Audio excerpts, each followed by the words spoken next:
Saludamos a esta hora de la noche a Sandra Salazar desde Manizales, tu tierra, señor ministro. Sandra, muy buenas noches. Muy buenas noches. Un saludo para todos los asistentes al foro. Yo soy funcionaria de la Cámara de Comercio de Manizales y quisiera preguntar unos aspectos que tenemos dudas para la aplicación de la ley. El decreto antitrámites estableció la prohibición, eliminó la obligación de registrar libros de contabilidad ante las cámaras de comercio. Tenemos usuarios que en este momento están insistiendo para el registro de esos libros y aunque sabemos que ya no es una obligación, no sabemos si como entidad que presta un servicio público nos podemos negar a la solicitud del usuario. En cuanto al tema de presentación de actas de asamblea y junta de socios, digamos que el artículo 25 del decreto antitrámites revivió la obligación de presentarlo ante la Cámara de Comercio y creo que en estos días corrigieron un tema a través del decreto 53, donde se hablaba pues de que tenía que ir personalmente los otorgantes de las actas. De todas maneras, consideramos que es un retroceso porque la ley 1429 había flexibilizado el tema. ¿Cómo debemos interpretar esa norma?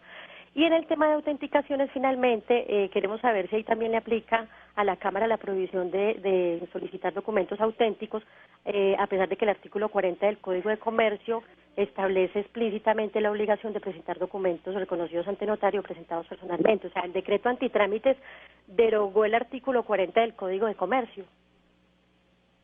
Sandra, muchas gracias. Doctora Catalina, varias preguntas. Bueno, sobre los libros. Sobre los libros de contabilidad, efectivamente el decreto establece que no se tendrán que registrar en las cámaras de comercio, pero no dice explícitamente, no prohíbe que se registren.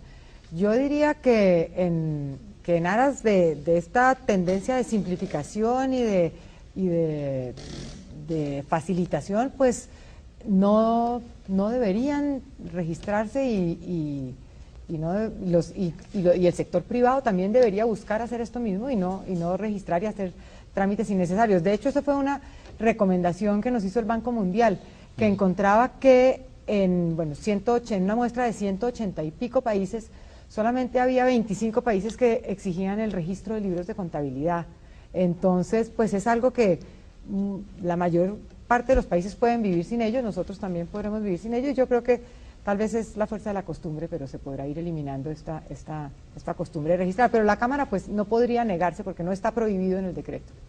Sobre el tema de las actas de asambleas, que dice que salió un decreto. Sí, efectivamente, este fue un hierro del decreto, en donde se revivió una obligación que se había quitado en la Ley de Formalización y Primer Empleo de hacer una presentación personal para las actas. Entonces, esto se corrigió en el decreto de hierros, que se expidió. En conclusión, ¿cómo quedó entonces para la precisión? Que no hay que hacer presentación personal. No hay que hacer presentación personal. No hay que hacer presentación. Y el último tema que ha tomado es sobre las autenticaciones que deben exigir las cámaras de comercio.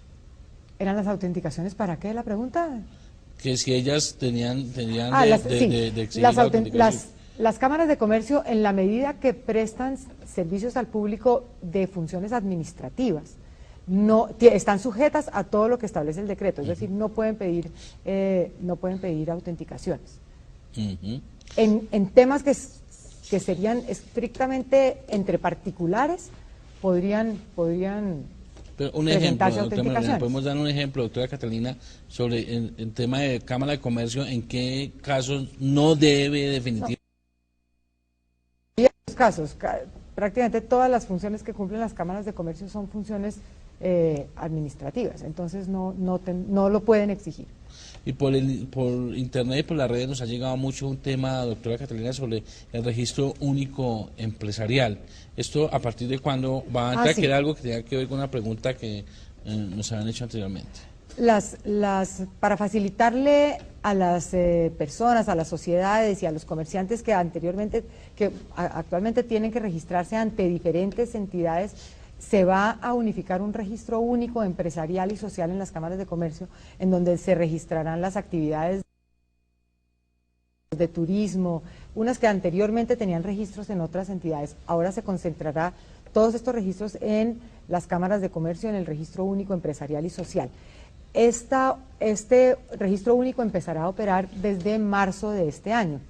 Y la buena noticia es que, revisando aquí el texto, el acceso a las bases de datos que preguntaba anteriormente un oyente, sí está disponible desde ahora.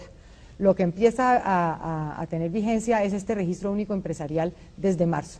Pero el resto de temas que nos habían preguntado sobre el acceso a las bases de datos de las cámaras de comercio empiezan a regir, están disponibles desde ahora para todo el público. De hecho, el decreto establece algo adicional. Dice que las cámaras de comercio van a poner a disposición de la ciudadanía en su página web, en su información que publican, la información básica de los comerciantes que están inscritos en estas cámaras, incluyendo la del representante legal y de sus atribuciones de contratación, que es una información que necesita la gente con mucha frecuencia, la va a poder consultar en la información gratuita de las cámaras, no tendrá que ir a pedir el certificado de constitución y gerencia para tener toda esta información.